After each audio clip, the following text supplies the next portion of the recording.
और वैसे भी काम का बंटवारा है। धर्म की, अरे यार आवाज इतनी धीरे, धर्म की, अधर्म का, प्राणियों में विश्व का, धर्म की जय करना समाज का काम है। धर्म की जय करना गुरुजन का काम है। गुरुजन के निर्देश में हमारा योगदान है। हम अधर्म का नाश कर सकते हैं क्या? अधर्म का नाश करना शासन का काम है।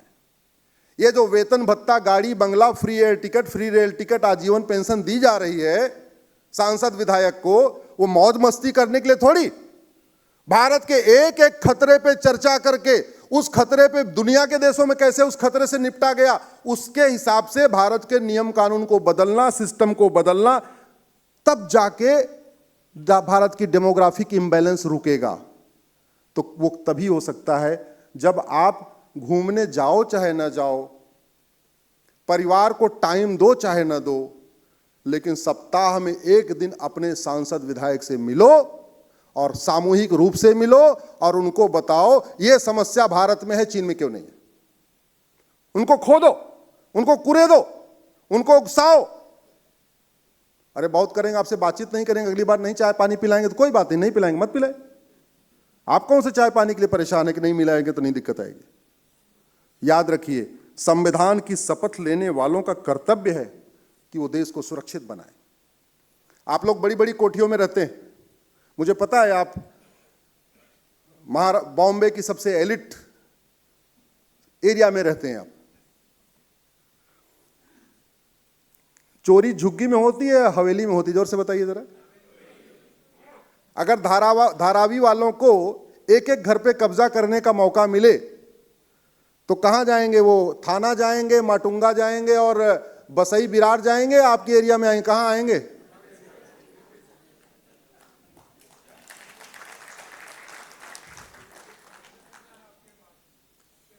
दुर्भाग्य देखिए, ट्रेन में अलग अलग कोच होते हैं, sleeper, third AC, second AC, first AC. सबसे ज्यादा बढ़िया अटैची भारी किसकी होती है? जरा जोर से बोलो। फर्स्ट एसी वालों की। स्लीपर वाले, चालू वालों में तो जेब में छोटी सी पॉकेट होती है, उसी में 100-200 रुपए होता है। ये गांधी जी किसके अटैची में रहते हैं? फर्स्ट एसी वालों के। और सबसे अलर्ट हो के कौन रहता है? चालू वाला, चालू डिब्बे वाला, स्लीपर वाला। और सबसे निश्चिंत हो के कौन सोते हैं?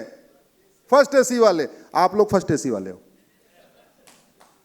फर्स्ट एसी वाले हो। अलर्ट कर रहा हूं, समझदार हो जाओ, समझ लो। आप एक तो सबसे बेड़ा गर्क कर रखा, एक एक बच्चे पैदा कर रहे हो, 2-2 बच्चे पैदा कर रहे हो। अरे आपके पास, अरे भैया तुम्हारे पास 3 BHK, कम से कम 3 बच्चे तो करो। 4 BHK तो 4 बच्चे करो। अरे तो काहे लिए पढ़ाना? IB बोर्ड में, CBSE बोर्ड पढ़ाओ, ICSE बोर्ड पढ़ाओ। और पढ़ाना क्या काम करना? आपके दादा परदादा पढ़ने के बाद इतने बड़े बिजनेसमैन बने क्या? वो ज्यादा पढ़ लेगा, नौकर हो जाएगा, कम ठीक रहेगा, आपके साथ धंधे में काम योगदान करेगा।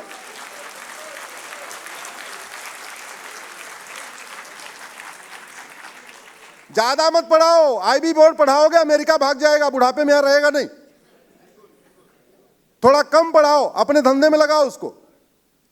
भाई अग्रवाल, जैन, माहेश्वरी, मारवाड़ी जबरदस्ती पढ़ा रहे हैं, क्यों पढ़ाना? तुम्हारे पास भगवान ने इतनी बढ़िया विरासत दिया है, अपना धंधा दिया है, तुम्हें मालिक बना के भेजा है, बच्चे को नौकर बना रहे हो। काहे लिए नौकर बना रहे हो उसको? और जितने BHK का घर है उतने बच्चे होने चाहिए। ये देखो हमारे महाजन, वो क्या बोलते हैं उसको, गिरीश भाई है। हाँ गिरीश भाई, एक बार आप पूरे जैन समाज का कार्यक्रम करो केवल, और मुझे बुलाना।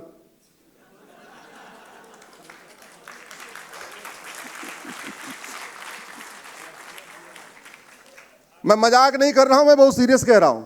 मजाक में मैंने कई बार गंभीर बातें, आपको थोड़ा जोर का झटका धीरे से देना पड़ता है, तो मैंने बात बहुत गंभीर कही है आपको, लेकिन थोड़ा मैंने मजाक में कह दिया। इसलिए चाहता हूं कि जब भी आप लोग आओ हमारे कार्यक्रम में तो अपनी बहू और बेटे जरूर लेके आओ। आपकी बात मानेंगे नहीं मानेंगे, हमारी बात मान लेंगे, हमारा रिक्वेस्ट मान लेंगे वो। भारत में डेमोग्राफिक इंबैलेंस का जो दूसरा कारण है वो है लैंड जिहाद। 100 लाख एकड़ जमीन अवैध कब्जे में चली गई है। मेरी पीआईएल चल रही है। लोग वक्फ के बारे में जानते नहीं थे, तो मैंने पीआईएल फाइल किया, उसके बाद में भारत में लोग वक्फ के बारे में जानने लग गए। 100 लाख एकड़ जमीन पे कब्जा हो रखा है। और कब्जा क्यों है? क्योंकि अंग्रेजों वाला 1908 वाला हमने कानून बदला ही नहीं। इतना सड़ा हुआ कानून है कि आपकी अगर बकरी चोरी हो जाए तो एफआईआर हो सकता है, लेकिन आपके पूरी गौशाला पे कोई कब्जा कर ले, आप थाने जाओ, बोले नहीं एफआईआर नहीं होगा, जाओ तहसील जाओ, मुकदमा करो। आपका 100 रुपए चोरी हो जाए, एफआईआर हो सकता है। आपके 100 करोड़ के घर पे कोई कब्जा कर ले, एफआईआर नहीं होगा, बोले जाओ कोर्ट जाओ, मुकदमा लड़ो। आपके 100 बीघे जमीन पे कब्जा कर ले, कोई फार्म हाउस पे कब्जा कर ले, एफआईआर होगा क्या? जोर से बताओ। नहीं होगा। यही कानून चाहिए आपको क्या? जोर से बताओ भैया। आप अपने मकान, अपने परिवार के साथ अपने प्रॉपर्टी की सुरक्षा चाहते हो कि नहीं चाहते हो? तो बोलना पड़ेगा, लिखना पड़ेगा, सांसद विधायक को बताना पड़ेगा। यह बताओ यहां इतना अतिक्रमण क्यों होता है? और बचा बचाया काम इलेक्शन समय होता है, जहां झुग्गी वहीं मकान। मतलब आपके टैक्स के पैसे से भारत में अवैध कारोबार को प्रमोट किया जा रहा है। जहां झुग्गी वहीं मकान, तो फिर तो अच्छा है ना भैया, काम करो, झुग्गी बनाते रहेंगे, मकान मिलता रहेगा, फिर झुग्गी बनाते रहेंगे, फिर मकान मिलता रहेगा। यहां मकान मिल जाएगा, कहीं और झुग्गी बनाएंगे, वहां मकान मिलेगा, फिर कहीं और झुग्गी बनाएंगे।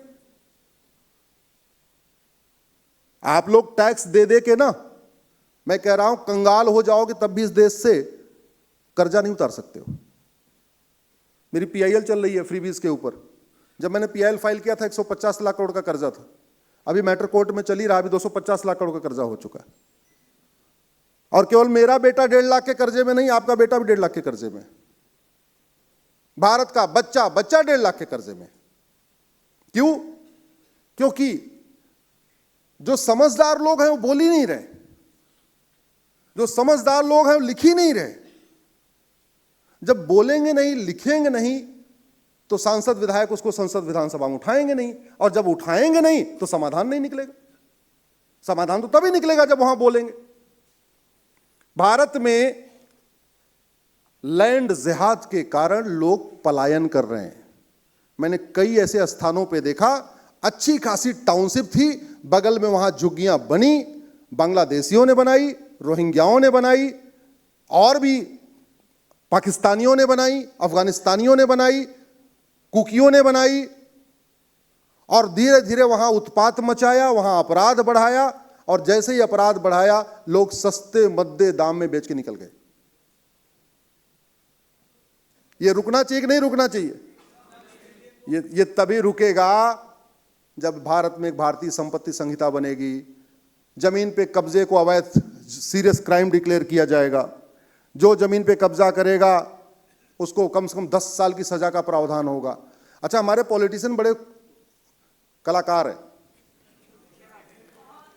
जब 100 जगह अवैध निर्माण हो जाता है, तो एक जगह अवैध निर्माण पे बुलडोजर चला के उसकी रील बना के वायरल करवा देते हैं।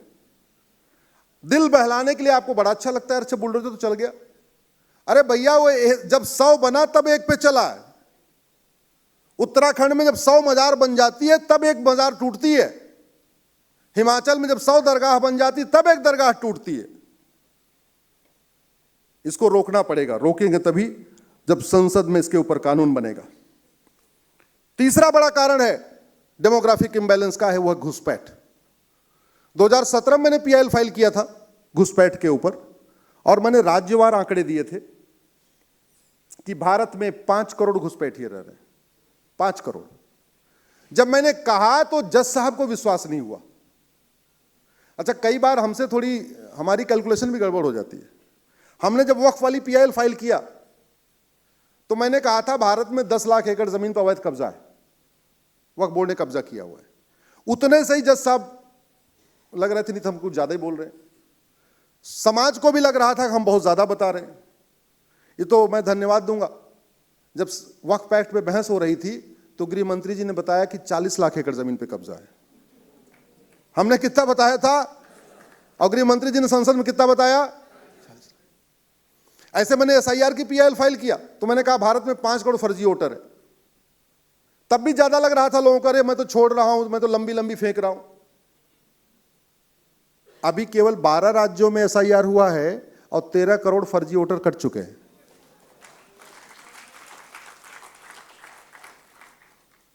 यह अलग बात है कि एसआईआर अभी हुआ है, हम लड़ उसके बहुत पहले से रहे। घुसपैठ का मुद्दा आपके महाराष्ट्र में इस बार चुनाव में बना है, हम 10 साल से उसके लिए लड़ रहे हैं। वंदे मातरम को राष्ट्रगान का दर्जा अभी मिल रहा है, हमारी पीएल 12 साल पहले है उसकी, कि वंदे मातरम राष्ट्रगान घोषित किया जाए। तो घुसपैठ का मूल कारण है भ्रष्टाचार। घुसपैठ का एक बड़ा कारण है बॉर्डर खुला हुआ है। मैं आप लोगों से पूछता हूं, जैसे चीन की दीवार है ऐसे अपनी भारत की दीवार होनी चाहिए कि नहीं होनी चाहिए? जोर से बताइए, जरा जोर से बताइए, होनी चाहिए।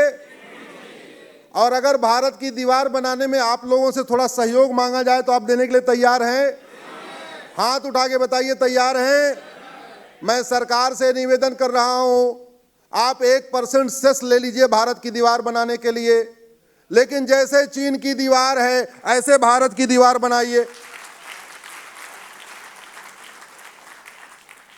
हमें बॉर्डर पे दीवार चाहिए 30-40 फीट, वहां आराम से उस दीवार के ऊपर सेना घूमती रहे।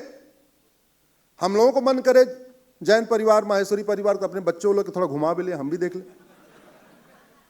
अरे भाई, और करना है तो हमारे देश में इतने बड़े बड़े उद्योगपति हैं, एक काम करो, सबकी क्षमता के अनुसार 1-1 किलोमीटर 2-2 किलोमीटर का उनका स्पॉन्सरशिप दे दो। अदानी साहब 20 किलोमीटर बनवा दें, अदानी साहब 100 किलोमीटर बनवा सकते हैं। भाई अंबानी साहब, अदानी साहब, टाटा जी, बिरला जी, गोयनका जी, जिंदल साहब, हाँ जिंदल साहब, इन सब से लोगों से 100-100 किलोमीटर बनवाओ। और बाकी जो यहां बैठे हैं मालाबार हिल वाले, इनसे भी 5-5 किलोमीटर बनवाओ। बना सकते नहीं बना सकते? सही सही बताओ, बना सकते नहीं बना सकते? भारत की दीवार बन सकती नहीं बन सकती? अपने टैक्स के अलावा थोड़ा और दे सकते नहीं दे सकते? मैं कह रहा हूं भारत की दीवार बनाना जरूरी है। क्यों? क्योंकि ये हमारे आने वाले नेक्स्ट जनरेशन की सुरक्षा का विषय है। याद रखना, ये हमारा अगले जनरेशन की सुरक्षा के लिए है। आप 3 BHK बनाओ, 4 BHK बनाओ, 5 BHK बनाओ, जैसे आज बना रहे हो। हमारे पूर्वजों ने सिंध में बनाया था, मुल्तान में बनाया था, कराची में बनाया था। उनके काम आ रहा है क्या? नहीं आ रहा है। लेकिन आप जो बना रहे हो आपके बच्चों को काम आए, हम उसी की चिंता में पड़े हुए हैं और इसीलिए हम देश भर घूमते रहते हैं, देश भर हम बोलते रहते हैं।